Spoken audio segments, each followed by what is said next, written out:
All right, 18-3, work together. We've got a cash receipt journal, and that's all we're dealing with in this section, but we've got different types of stock, okay? So each one is recorded a little bit differently.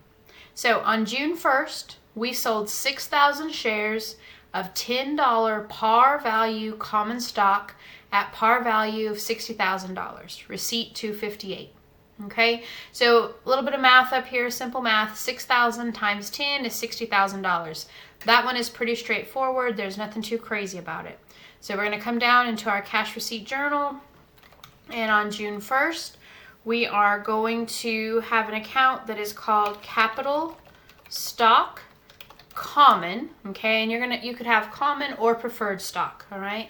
So we have common. Our receipt number is 258. And we sold shares of stock, so that means people bought stock for our company. So basically we gave them a piece of paper that says, hey, this is your stock, and they gave us cash, $60,000 worth. So in our cash receipt journal, under cash debit, we put $60,000, and then in our general credit column, $60,000, okay? And that general credit is for our capital stock amount, the common capital stock.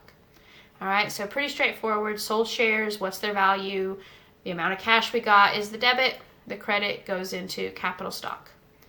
All right, on the 9th, we sold 2,000 shares of $10 par value common stock at $10.50 per share for $21,000. Okay, so right here it tells us that the par value, so like the basic value, what we would sell it, what we think it's worth or whatever you'd say, is $10, okay? So we sold it at $10.50.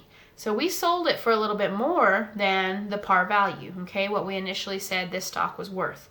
So we made some extra money, all right? So what we're gonna do is we're going to put in the amount of our regular stock, and then we have to talk about that extra money we earned, okay? So in our cash receipt journal on June 9th, we are going to have capital stock common again, okay, and just for the regular amount. All right, this is receipt 267. So our regular amount is that $2,000 times $10 par value. So up here I did some math for you.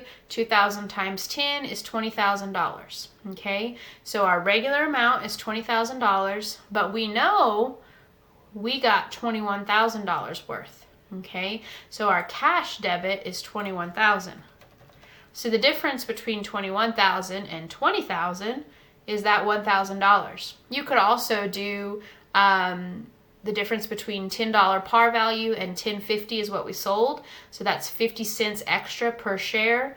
So you could also do 2,000 times 50 cents, 0.5, which is your $1,000. Either way that you want to go about calculating that. So that $1,000 is going to go here, and it's a credit because our cash is debited for that 21. Your debits have to equal your credits. So the account that we use there is called paid in capital in excess, so more, of par, and then you say common. Okay, so that's kind of funky, a lot to remember there. Paid in capital in excess of par common.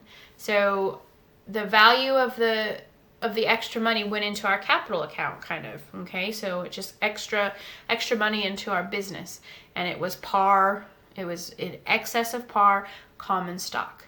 All right, so that's June 9th.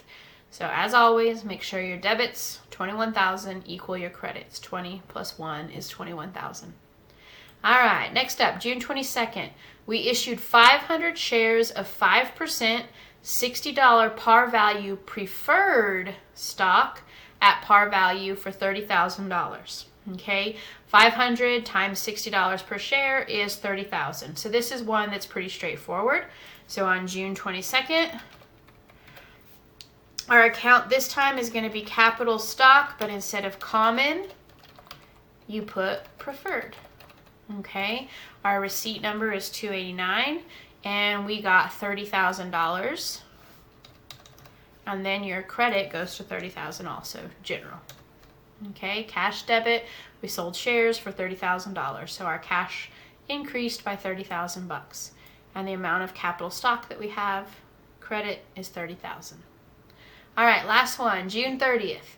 So this is kind of the crazy version of preferred stock, all right, or a different way to do it. So on June 30th, we issued 500 shares of $10, par value. Oh, sorry, it's not preferred, it's common, my bad. Anyway, par value at $11.25 per share. So obviously the par value is 10 and we sold it for $11.25, so $1.25 more than normal. So over here I did some math. So $500 at $11.25 is $5,625, okay? But the par value is $10, so 500 times 10 is 5,000. So our common stock is 5,000, and the amount in excess, the difference between those two, is the 625.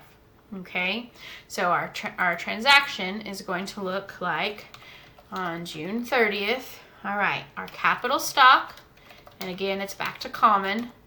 This is receipt 301, okay? Our capital stock that we had was $5,000. That is the par value price, 500 shares at $10. 500 times 10 is your 5,000, okay? The excess that you earn is that funky paid in capital in excess of par common, okay? And that's the difference. So $625 is what's that's going to be. So in total, our cash debit is both of those together. So $5,625. Okay? So just remember that whatever you put in your stock account, whether it's common or preferred, is the par value. Anything above and beyond that you sell it for goes in this account here called paid in capital in excess of par. All right?